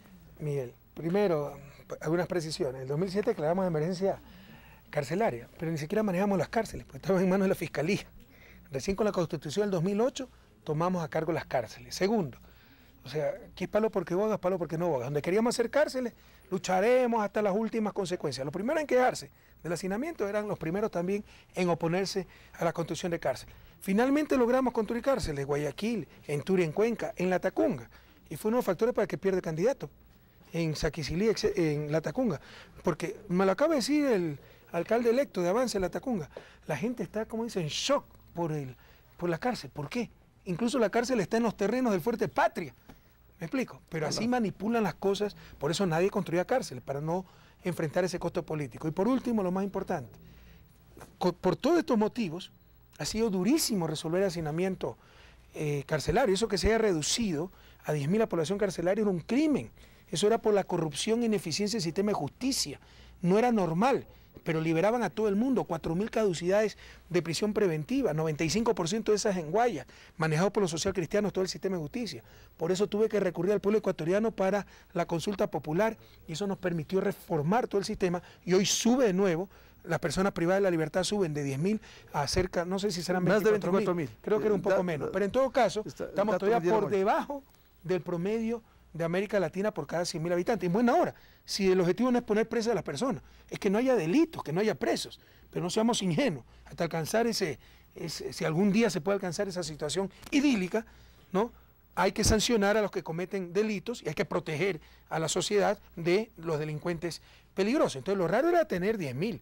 Se está recuperando los niveles que siempre debió tener el país, para un país en la situación, con la población nuestra, situación de desarrollo como el Ecuador, ¿no? Y eso es gracias a la reforma judicial. Sabíamos que como ya no se iba a liberar a todo el mundo, como ya no iba a haber caducidad de prisión preventiva, como no iba a haber medidas sustitutivas mal dadas al violador, etcétera, iba a crecer la población carcelaria. Pero no pudimos hacer las cárceles a tiempo por toda esta oposición. Pero la buena noticia es que este año, el 2014, se acaba el hacinamiento en las cárceles. Ya está la cárcel de Guayaquil, liberando, pasando los presos de la actual, la llamada penitenciaría litoral, a la nueva cárcel. Son 12 pabellones y hemos rehabilitado 6, se rehabilitarán los 6 adicionales, ¿no? Ahí tenemos una capacidad como para 5.000 personas privadas de libertad. Ya está la nueva cárcel, casi la nueva cárcel de Cotopaxi, tiene 4 módulos y estamos pasando por módulos a las personas privadas de libertad y liberando el penal García Moreno en pleno centro histórico de Quito. Esta cárcel tendrá una capacidad para 3.500, 4.000 personas privadas de la libertad, y también pronto estará la cárcel en el Azuay, en el sector de Turi, también como 3.000, 3.500 personas privadas de la libertad. Y con eso se acaba el hacinamiento en el Ecuador por primera vez en muchas décadas. Es decir, 2014 será a nivel carcelario un año histórico, el año de la finalización del hacinamiento en nuestras cárceles. Presidente, voy a tomar un poco de las preguntas, coincidiendo porque no puedo leer todas. Algunas inquietudes que tiene el público que nos está escribiendo con el hashtag diálogo con el presidente. Por cierto, les agradecemos a todos por su participación y siempre nos queda corto el tiempo con usted. Pero bueno, el gobierno ecuatoriano que usted preside declaró que apoya al presidente Nicolás Maduro y que la violencia en ese país viene de una derecha fascista. Sin embargo, muchos sectores que protestan aseguran que no son fascistas ni están financiados por ningún imperio, sino que simplemente demandan soluciones a los problemas sociales, políticos, económicos, de inseguridad, entre otros. También señalan que son divisiones dentro del propio chavismo las que han polarizado al país. Tuviera quien tuviera la culpa, intencional o no, lo cierto es que hay alrededor de 20 muertos en las últimas semanas, más de 800 heridos y centenares de detenidos. Un estadista de la tendencia que fuere tiene que saber sortear y solucionar esas situaciones. ¿Cuál es el camino que usted tomaría en la posición del presidente Maduro? Y sé que no le gusta ingerir en la política ni aconsejar tampoco, pero de todas maneras, ¿qué les podemos decir a sus más radicales detractores que, basándose en sus coincidencias ideológicas, que son evidentes y públicas, pronostican sin timidez que el Ecuador va por el mismo camino? Mire, si no es por coincidencia ideológica, porque conocemos pues a Nicolás Maduro y sabemos que es incapaz de ser represivo, etcétera, y conocemos a cierta derecha fascista de Venezuela. Mire, yo le pongo un ejemplo. ¿Usted cree que el 30S, de las centenas de policías que se sublevaron, usted cree que todos querían era matar al presidente, hacer daño, o algunos honestamente creyeron que la nueva ley los perjudicaba? Muchos fueron manipulados. Eso también pasa en Venezuela.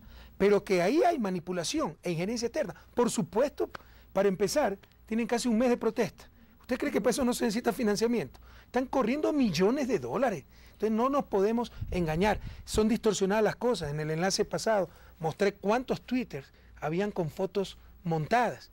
Entonces, ¿cuál es la solución para Venezuela? Respetar el Estado de Derecho, respetar al gobierno legítimamente electo. Y en el caso del gobierno, aplicar la ley, respetando los derechos humanos, pero aplicar la ley. Usted no puede permitir que un odiador, porque está en contra de Maduro, llame a la sublevación, cierren vías, quemen carros, llame a la violencia. No se puede permitir. Claro, dirán criminalización de la protesta social. Muchas veces hay protesta social criminal. Mucha gente está marchando pacíficamente, pero que ahí hay infiltrados, violentos, y es una estrategia preestablecida, con financiamiento incluso del exterior. No podemos ser tan ingenuos para negar lo obvio. Pero, presidente, ¿qué les dice a las personas que dicen que vamos a terminar como Venezuela, por ejemplo, con las perchas de los supermercados vacías o con ese nivel de inseguridad? Porque hay análisis internacionales que sí hablan y comparan los avances económicos de ambas naciones, incluso con Bolivia, que también es de la misma tendencia. Bolivia tiene un crecimiento pronosticado para el 2014 de la CEPAL de un 6%, Ecuador 4,5%, que se equipara a Colombia y Perú, pero Venezuela está último lugar entre todos los países latinoamericanos con el 1%, es decir, las políticas económicas son evidentemente distintas. No necesariamente, evidentemente distinta. También el boicot puede ser distinto. La clase empresarial venezolana es terrible, es extrema derecha. ¿Usted cree que el desabastecimiento fue casualidad, fruto de malas políticas? Fue acaparamiento para crear la crisis. Y cuando Venezuela quiso comprarle a un grupo extranjero, ¿no?, el papel higiénico, las servilletas, yo lo conozco, pues tengo la información, converso con Nicolás, con sus ministros, etcétera. En complicidad con los empresarios venezolanos, esa empresa extranjera de un país amigo que no lo va a nombrar, se negó a venderle el papel higiénico, todos estos artículos que faltaban, para seguir boicoteando al gobierno. No nos engañemos, no se trata de buenas o malas políticas económicas, puede haber errores en política económica, se trata de un boicot permanente, que nosotros no lo hemos sufrido, al menos esa dimensión, probablemente lo estén intentando.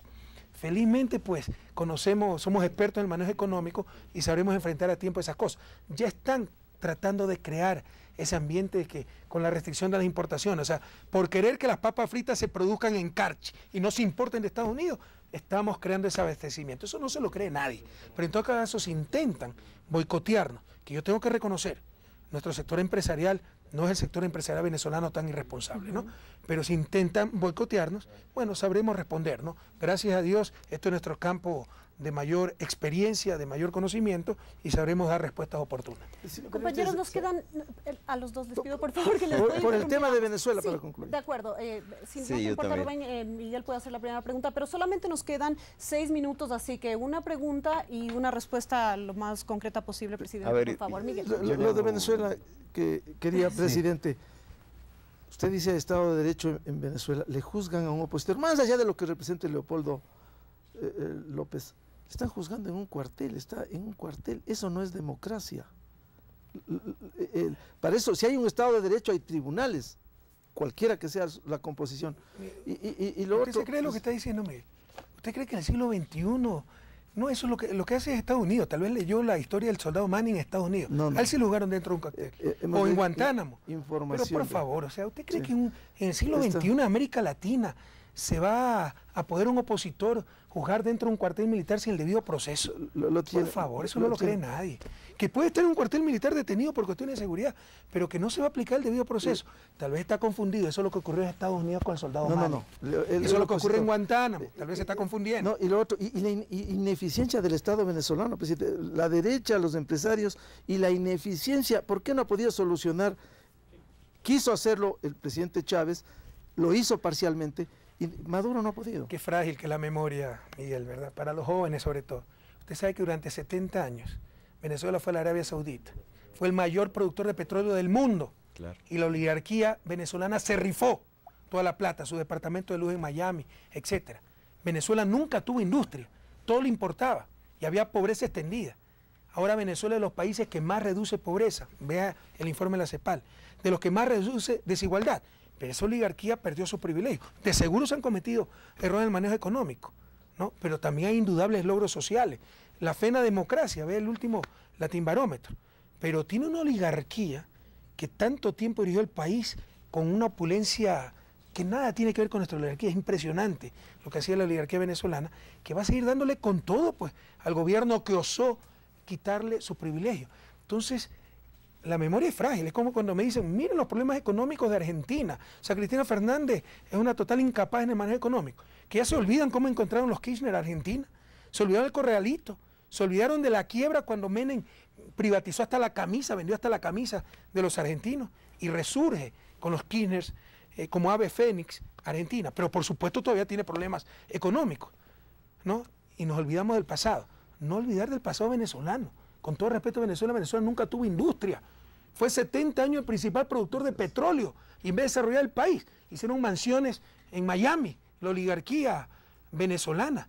Y ahora recién hay un proyecto nacional. Pero por supuesto, no pueden ni en 7, ni en 10, ni en 15 años resolver problemas estructurales de siglos. Prohibido olvidar, Miguel. Hay que poner las cosas en su contexto histórico. Sin negar que ha habido errores en el manejo económico. Sin embargo, presidente, ¿no era mejor pronunciarse por la paz en Venezuela que a favor de Nicolás Maduro? Eso es lo que hicimos.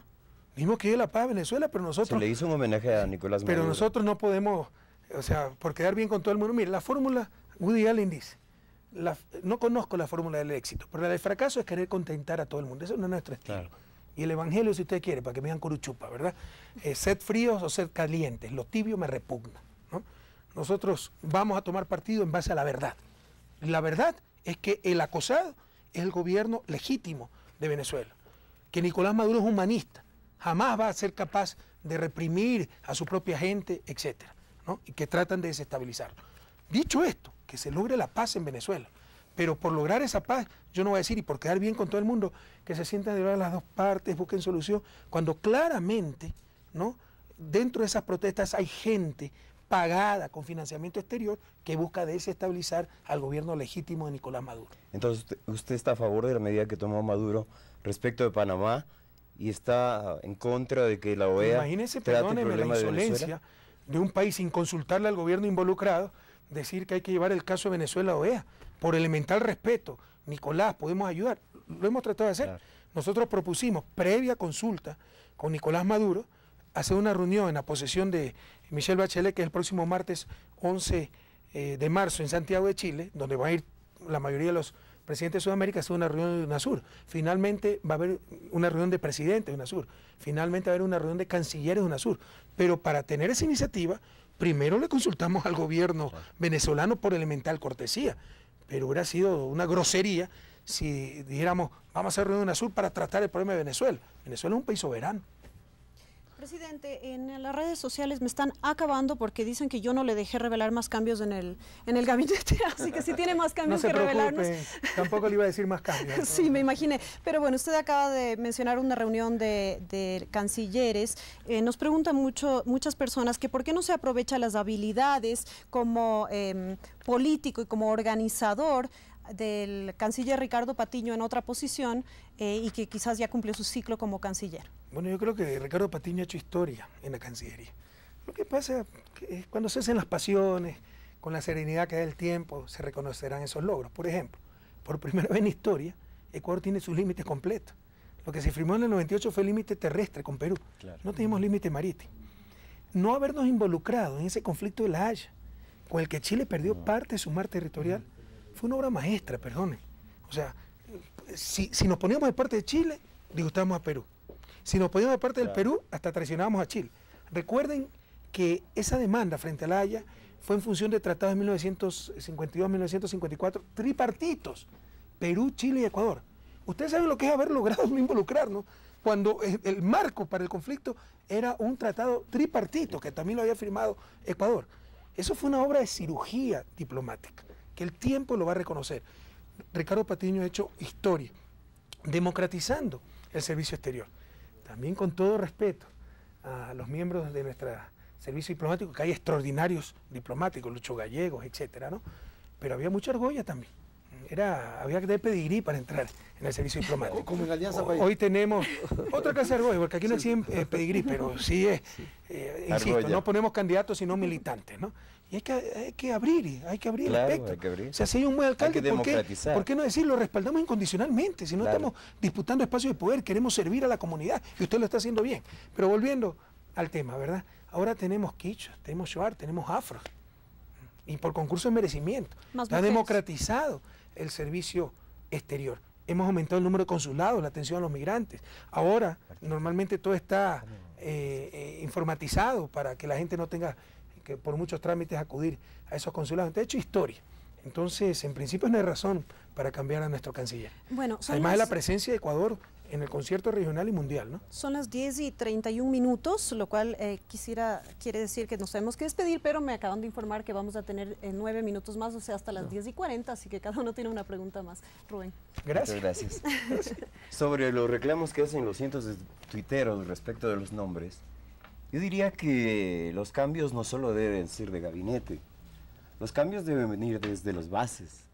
Y usted ha reconocido que hay un divorcio, hay un distanciamiento con las bases, en con ciertos los barrios. sectores, ciertas provincias. Carlos Mora lo ha dicho, Virgilio Hernández lo ha Sí. dicho.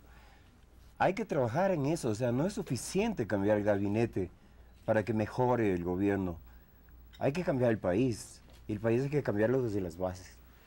Pero Rubén Darío, o sea, yo nunca he dicho que, ni siquiera, recuerde, lo del 23, la reestructuración del gabinete no es consecuencia del 23 de febrero. Yo no he dicho que esto es suficiente para atender la realidad que nos evidenció el 23 de febrero, la falencia de Alianza País. Por el contrario, me manifesté que se necesita una reestructuración a fondo de Alianza País, que es uno de los fracasos.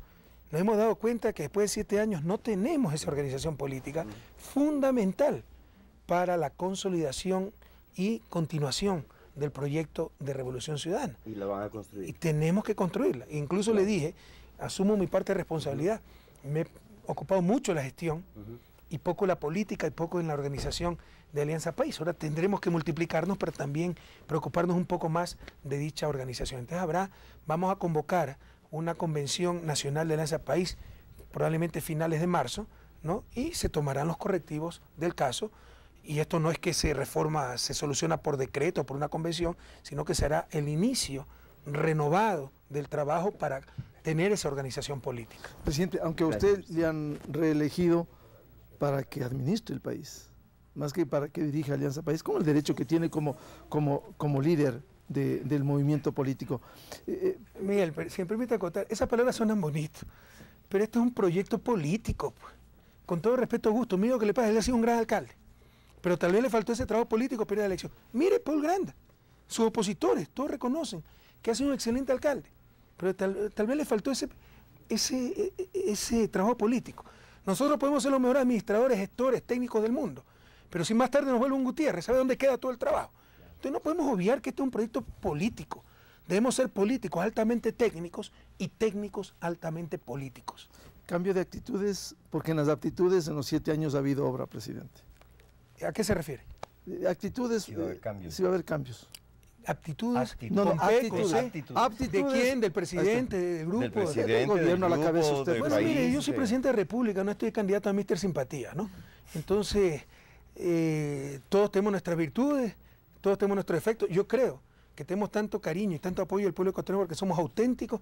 Ese estadista de cafetín que quieren transformar al presidente de la República, que si lo insultan no se inmuta, sino que dice viva la democracia, la libertad de expresión. Nadie se lo cree, pues. Nadie se lo cree, pues. Yo le pregunto a un padre de familia, si viene un mangajo y le hace una mala señal delante de su esposa, no reacciona. Yo también pues soy ciudadano y soy de carne y hueso. Entonces creo que ese no es nuestra debilidad, es nuestra fortaleza. Pero por si acaso, que soy mal genio, autoritario, prepotente, esos son inventos de la prensa, ¿no? Que cuando sonrío nunca toman las fotos. Si por ahí frunzo el ceño, ahí me sacan y transforman la realidad. Yo soy impulsivo, soy de carácter fuerte, pero prepotente es atentar contra los derechos de los demás. Y yo doy mi vida por los derechos de los demás. Autoritario, tengo liderazgo, sé tomar decisiones, pero autoritario es imponerse sobre los demás. Y yo siempre consulto, analizo, etcétera. Y esto de que soy malhumorado, etcétera, por el contrario, soy una persona de muy buen humor. Pierdo la paciencia rápido, la recupero también rápido, ¿verdad? soy una persona de muy buen humor, pero hay una campaña sistemática, o sea, lastimosamente, el poder de los medios de comunicación es tal que uno es lo que los medios quieren que uno sea. Uno dice lo que los medios quieren que uno diga. Por ejemplo, la campaña por el voto nulo. Todo fue una falsedad. Fue totalmente descontextualizado eso, ¿verdad? Pero uno dice lo que los medios quieren que diga. Uno es lo que los medios de comunicación quieren que uno sea. Así que a las ciudadanas y ciudadanos, muy atentos con aquello. Hay que tener un liderazgo muy fuerte y mucha cercanía con la población para superar ese cerco que le tienen a uno los medios de comunicación. Si me permite, para concluir, solo un tema de corrupción, presidente. Salió el mes de enero el informe de presuntas irregularidades en el Consejo de la Judicatura de Transición, que tanto se había defendido, a la cabeza Paulo Rodríguez. Hay ya señalamientos, 72 páginas de esto, presidente. No es un invento.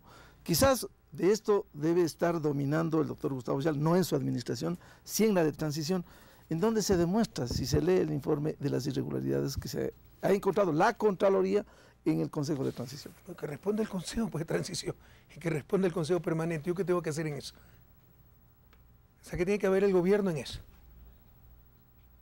Porque fueron designados con el aval del gobierno. A la cabeza Pablo Rodríguez. Fueron designados con el aval del pueblo ecuatoriano.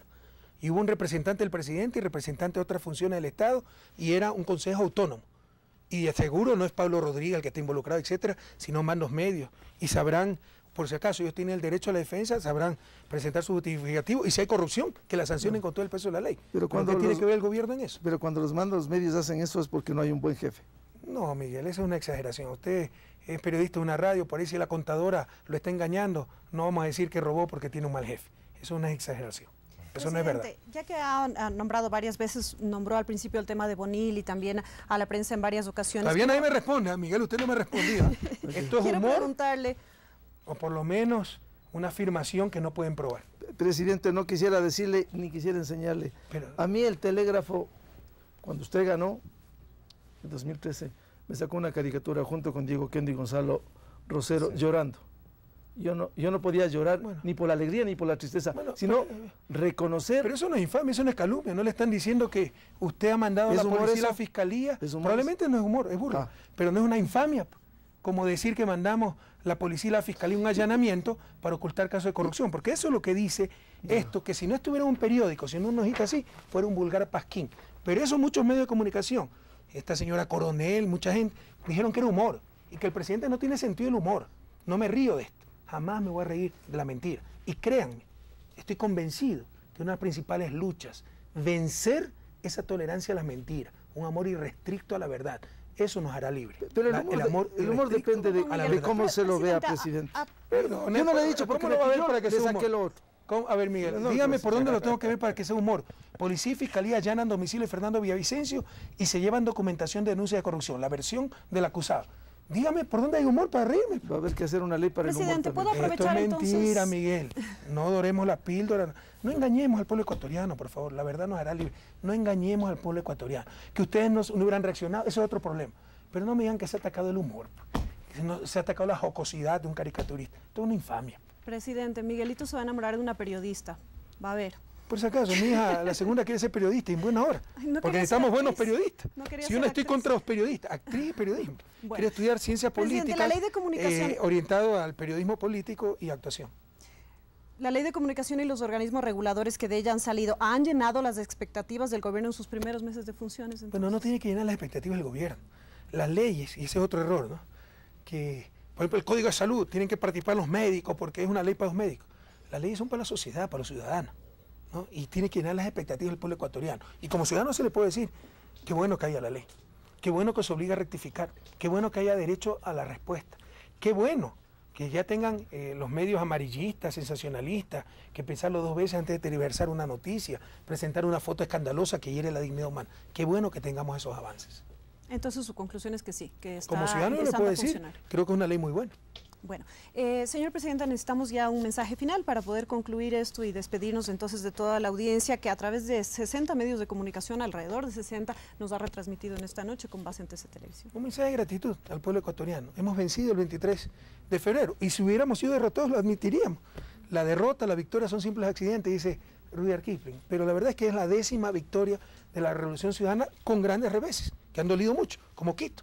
pero que nos servirá para ser mejores. Yo estaría muy contento con los sacudones que recibimos si no se hubiera perdido Quito, ¿no? Que es muy emblemático para nosotros. Pero bueno, esa fue la decisión del pueblo quiteño, pero es una victoria adicional, la 10ª de la Revolución Ciudadana, con duros reveses, como el caso de Quito, con claros mensajes. Sabremos tomar las medidas, sabremos hacer los correctivos del caso, sabremos reformar Alianza País para jamás anquilosarnos, para jamás ser la partidocracia, sino ser ese instrumento de revolución, ese instrumento de la patria nueva. Así que hoy más que nunca, queridos conciudadanos, conciudadanas, muchas gracias por ese respaldo y les insisto, como siempre, que nos roben todo menos la esperanza. Lo mejor está por venir y esta revolución no la para nada ni nadie. Presidente, un triunfo como el de Australia, ganó el primer tiempo 3-0, en el segundo le metieron 4 y terminó perdiendo. Sí, pero nosotros metimos 4 por el segundo. Porque sí, tiene razón. Por eso también nuestra tristeza en ese momento, los 3 Exipol. Claro. Mire, yo le soy sincero, el 23 de febrero, todo lo que podía salir mal, salió mal. Todas las alcaldías diputadas, en Ambato perdimos por 1 punto y contra Avanza.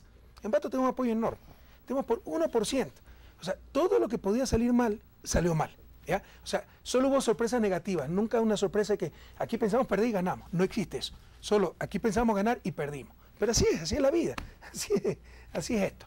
En todo caso, ese día, todos los Exipol, Guayaquil, Quito, Cuenca, las 3 ciudades donde perdíamos. Entonces perdimos Quito, perdimos Guayaquil, que era durísimo, ¿no? Y perdimos Cuenca, que sabíamos que estaba peleado, pero pensábamos ganar. Entonces, por supuesto, fue un golpe muy duro, ¿no? Pero sería una terrible desconsideración al Ecuador profundo decir, nos han derrotado porque perdimos en 3 ciudades cuando hemos ganado al menos 67 alcaldías, 10 prefecturas. O sea, sería un insulto al pueblo ecuatoriano. Así que mi gratitud profunda y, por supuesto, nos vamos a exigir cada día para ser mejores. Amigos, muchísimas gracias. Agradecemos la presencia del señor presidente Rafael Correa. Asimismo, ha sido grato para TC contar con la presencia de distinguidos periodistas. Siempre son bienvenidos a TC, mi canal. Y queremos continuar siempre con el debate y el análisis en sus hogares. Es parte de la vida en democracia. Agradecemos su presencia y sintonía. Y este programa va a ser retransmitido en el espacio de Pulso Político el día domingo en la mañana. Así que estén pendientes, por favor. Muchísimas gracias y seguimos con la programación regular de TC y de todos los medios que nos han retransmitido. Presidente, gracias. Marta, gracias. Darío, gracias Miguel. En realidad he disfrutado mucho esta entrevista. Muchas gracias. Muchas gracias.